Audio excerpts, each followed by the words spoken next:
오늘 함께 큐티할 본문 누가복음 9장 18절에서 36절까지의 말씀입니다. 예수께서 따로 기도하실 때에 제자들이 주와 함께 있더니 물어 이르시되 무리가 나를 누구라고 하느냐.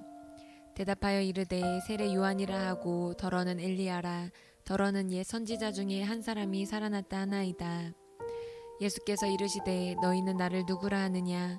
베드로가 대답하여 이르되 하나님의 그리스도시니이다 하니 경고하사 이 말을 아무에게도 이르지 말라 명하시고 이르시되 인자가 많은 고난을 받고 장로들과 대제사장들과 서기관들에게 버림받으여 죽임을 당하고 제3일에 살아나야 하리라 하시고 또 무리에게 이르시되 아무든지 나를 따라오려거든 자기를 부인하고 날마다 제 십자가를 지고 나를 따를 것이니라.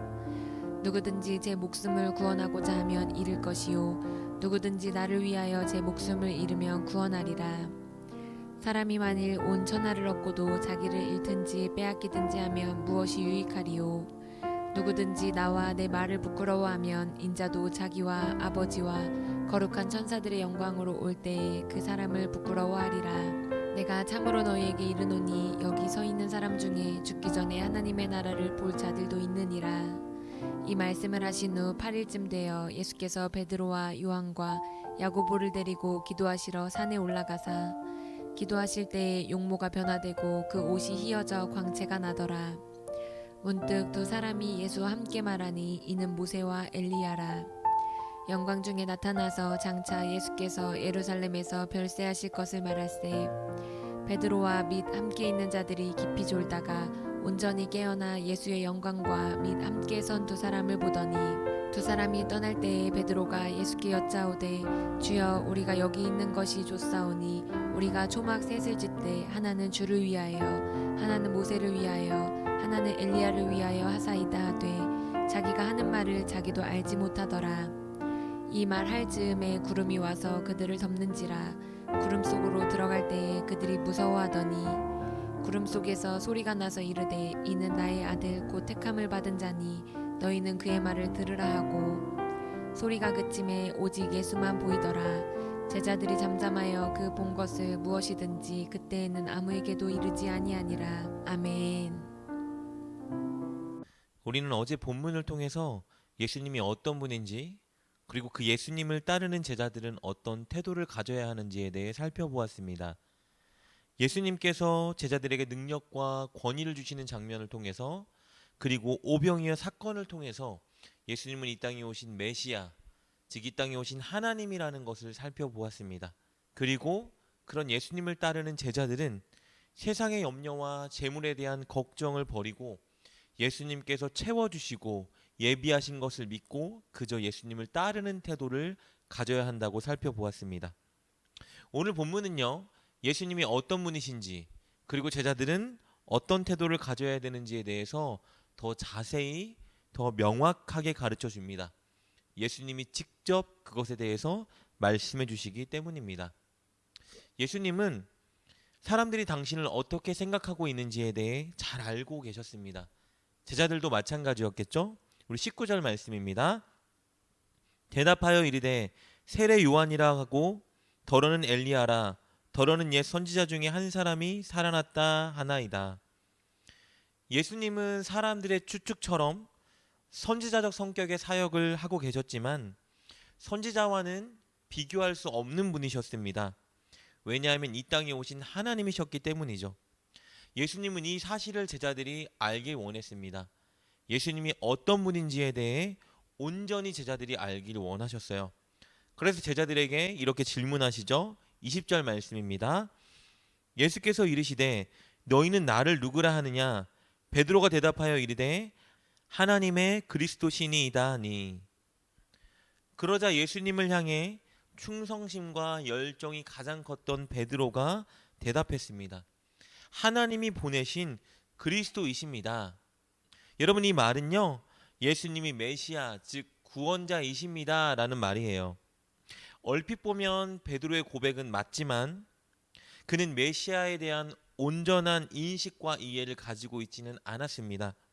그래서 예수님은 베드로의 대답에 온전한 답을 더해 주시기 위해서 자신에 대한 설명을 덧붙이십니다. 우리 22절 말씀입니다. 이르시되 인자가 많은 고난을 받고 장로들과 대제사장들과 서기관들에게 버림받아 죽임을 당하고 제3일에 살아나야 하리라 하시고, 예수님은 베드로의 주장처럼 그들을 구원하기 위해 하나님이 보내주신 메시아가 맞지만, 예수님께서 행하실 구원의 방식은 제자들이 기대하는 것과는 달랐습니다. 예수님은 인간을 구원하기 위해서 버림받고 죽임당하고 그리고 부활하셔야 했기 때문입니다. 그렇게 해서 우리 인간들을 묶고 있는 죄와 사망의 권세를 끊어내야 했기 때문입니다. 그것이 진짜 메시아만이 할 수 있는 일이고 메시아가 해야 하는 일입니다. 예수님은 그것을 말씀해 주신 거예요. 그리고 예수님은 당신에 대해서 이렇게 온전한 지식을 전해 주신 후에 당신을 따르는 제자들이 어떤 태도를 가져야 하는지에 대해서 말씀해 주십니다. 우리 23절 말씀입니다. 또 무리에게 이르시되 아무든지 나를 따라오려거든 자기를 부인하고 날마다 제 십자가를 지고 나를 따를 것이니라. 세 가지를 말씀해 주고 계시는데요. 첫째는 자기를 부인해야 한다고 말씀하십니다. 당시 개인은요, 늘 가족과 친족과 민족이라는 관계망 안에서 존재하는 자로 여겨졌습니다. 그래서 자기를 부인한다는 것은요, 나 개인을 부인한다라는 의미가 아니고요, 지금 나와 맺고 있는 모든 관계를 거절하겠다라는 것을 의미했습니다. 그러니까 예수님을 따르는 제자가 되려면 지금 맺고 있는 관계를 거절하고 이제 예수님과 그리고 그분의 말씀을 절대적으로 순종하는 새로운 공동체 안에 존재하는 새로운 자가 되어야만 한다라는 것입니다. 즉 자기를 부인하는 것은요, 기존의 정체성, 기존의 가치관을 거절하고 이제 예수님과의 관계, 그리고 예수님을 따라 사는 공동체의 관계를 둔 새로운 정체성을 가진 자가 되겠다라는 의미입니다. 이전 것은 완전히 지나가고 새로운 존재, 새로운 사람이 되어야 한다라는 의미인 것이에요. 그리고 예수님의 제자는요, 둘째, 바로 날마다 십자가를 지어야 합니다. 날마다 십자가를 진다는 것은요, 매일 하나님의 목적과 반대되는 세상에 대해서는 내가 완전히 죽은 자처럼 살아가겠다는 의미이고요.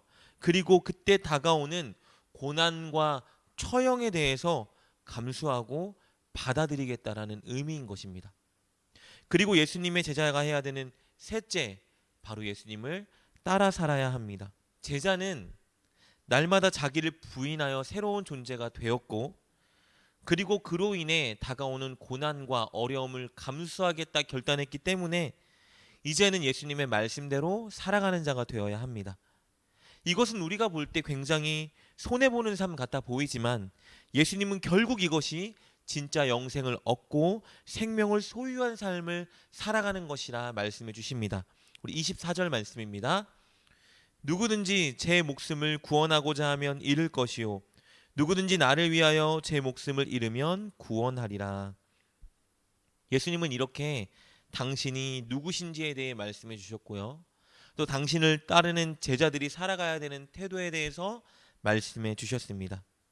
그리고 이것이 사실이라는 것에 대해서 완전히 확증시켜 주시는 사건이 발생하는데요, 우리 27절 이렇게 기록되어 있습니다. 내가 참으로 너희에게 이르노니 여기 서 있는 사람 중에 죽기 전에 하나님의 나라를 볼 자들도 있느니라. 그것은요, 제자들 중에 세 사람을 선택해서 그들에게 하나님 나라를 실제 맛보여 주시는 사건이었습니다. 28절에서 29절 말씀입니다. 이 말씀을 하신 후 8일쯤 되어 예수께서 베드로와 요한과 야고보를 데리고 기도하시러 산에 올라가사 기도하실 때에 용모가 변화되고 그 옷이 휘어져 광채가 나더라. 예수님은 세 명의 제자를 데리고 산으로 올라가 기도하셨습니다. 그리고 그 산에서 바로 변화된 모습을 보여주셨습니다. 인간의 몸을 입고 감추고 계셨던 진정한 하나님의 신성을 예수님이 드러내신 거예요. 천국에서 보여주실 바로 하나님의 영광을 직접 새 제자들에게 이 땅에서 드러내 밝히 보여주신 겁니다. 그리고 30절과 31절에 기록된 것처럼 모세와 엘리야가 나타나 예수님과 십자가의 죽음에 대해서 이야기를 나눕니다. 이것은 예수님께서 당신에 대해 제자들에게 가르쳐 주신 것에 대한 확증입니다. 메시아는 버림받고 고난받고 죽임을 당해야 하지만 결국은 부활하심으로 죄와 사망의 권세를 끊어버리시는 하나님이라는 것을 보여주는 증표인 것이죠. 그리고 이 사실에 대해서 이번에는 하나님께서 직접 확증해 주십니다. 우리 35절 말씀입니다. 구름 속에서 소리가 나서 이르되 이는 나의 아들 곧 택함을 받은 자니 너희는 그의 말을 들으라 하고, 하나님이 직접 말씀해 주셨어요. 예수님이 하나님의 아들 곧 택하여 보내주신 메시아라는 것을 말씀해 주신 겁니다. 그리고 제자들이 해야 되는 일도 말씀해 주셨죠. 그것은 그의 말을 따르는 것입니다. 제자는 자기를 부인하고 십자가를 지고 예수님의 말씀을 듣고 따르는 자가 되어야 합니다. 그러나 여러분, 제자들에게는 의무와 사명만 주어지는 것은 아닙니다. 그들에게는 영광도 주어질 것입니다. 반드시 예수님의 영광에 참여하게 될 것입니다. 그 영광은 다른 무엇과도 비교할 수 있는 것이 아닙니다. 예수님의 영광이 얼마나 은혜스러운지, 천국에서 예수님을 통해 우리가 맛보게 될 그 영광이 얼마나 위대한지 베드로가 예수님의 변화되어 드러내는 영광을 보며 한 말이 그것을 가르쳐 줍니다. 우리 32절과 33절 말씀입니다. 베드로와 및 함께 있는 자들이 깊이 졸다가 온전히 깨어나 예수의 영광과 및 함께 선 두 사람을 보더니 두 사람이 떠날 때에 베드로가 예수께 여짜오되 주여 우리가 여기 있는 것이 좋사오니 우리가 초막 셋을 짓되 하나는 주를 위하여 하나는 모세를 위하여 하나는 엘리야를 위하여 하사이다 하되 자기가 하는 말을 자기도 알지 못하더라. 여러분, 그 영광이 얼마나 위대하고 좋았는지 베드로는 바로 여기 초막을 짓고 머물고 살자라고 권합니다. 사랑하는 여러분, 누가 예수님의 제자인가요? 특별하게 선택된 사람만 예수님의 제자일까요? 아니요, 결코 그렇지 않습니다. 예수님을 믿는 모든 사람들은 예수님의 제자로 부름받은 사람들입니다. 저와 여러분이 예수님의 제자입니다. 그렇다면 우리는 첫째, 예수님이 하나님의 그리스도라는 것을 믿어야 합니다. 예수님이 우리의 구원자인 것을 우리는 믿어야 합니다. 우리를 위해 버림받고 외면받고 죽임당한 우리의 구원자라는 사실, 그리고 부활하여 우리를 죄와 사망에서 완전히 해방시켜준 분이 예수님이라는 것을 믿어야 합니다. 그리고 둘째, 믿는다면 우리는 제자의 길을 걸어가야 합니다. 세상의 가치관을 추구하고 따라가던 옛 사람의 모습을 거부해야 합니다. 예수님의 말씀을 따라 살아가고 그로 인해 고난과 손해를 감수하며 그렇게 예수님의 말씀에 순종하는 우리가 되어야 합니다. 꼭 그렇게 제자의 길을 걸어가는 여러분 되시기를 주님의 이름으로 축복합니다. 기도하겠습니다. 하나님, 우리에게 메시아를 보내주시고 우리를 구원해 주시니 감사합니다. 늘 예수님의 은혜에 감사하며 예수님을 따르는 우리가 되게 하여 주옵소서. 기꺼이 손해를 감수하며 예수님의 말씀에 순종하는 새 것이 되게 하여 주옵소서. 예수님의 이름으로 기도드립니다. 아멘. 오늘 말씀을 통해 깨닫고 결단한 것은 무엇입니까? 그것을 붙들고 하나님께 기도합시다. 그리고 그렇게 실천하며 하루를 살아가는 여러분 되시길 주님의 이름으로 축복합니다.